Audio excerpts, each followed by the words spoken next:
il faut quand même rappeler, enfin, quand 50%, est-ce que 50% c'est suffisant? Bon, déjà, on parle tout le temps du nucléaire en France quand on parle d'énergie. Mais le nucléaire, c'est une toute petite partie de l'énergie qu'on consomme. Ça, il faut rappeler. Hein, parce qu'on croit que c'est 80% de l'énergie, c'est le nucléaire. C'est 80% de l'électricité.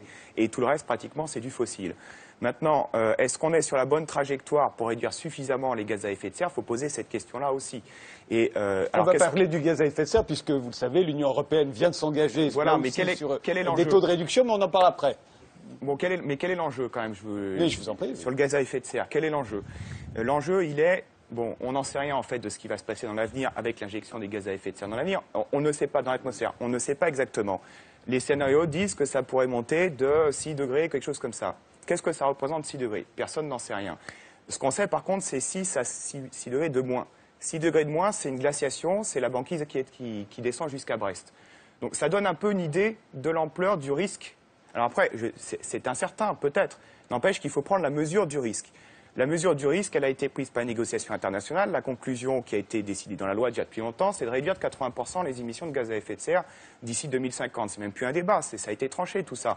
Je veux dire, on revient à, je sais pas, on revient en 1970 avec Monsieur Girondeau, mais il faut revenir un petit peu sur Terre. Hein. Il faut sortir un petit peu de la maison. Bon, enfin, je sais pas quoi.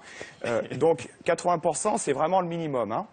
C'est vrai, on n'est pas sur cette trajectoire-là aujourd'hui. C'est ça qui est important. Et pourquoi on n'est pas sur cette trajectoire-là? Il y a des mots qui ont été prononcés. Le mot groupe d'intérêt, par exemple. Groupe d'intérêt, entre quelques manifestants autour du barrage de Sivins et le salon du nucléaire dont on a vu les images, le poids, il n'est pas exactement le même, si vous voyez ce que je veux dire.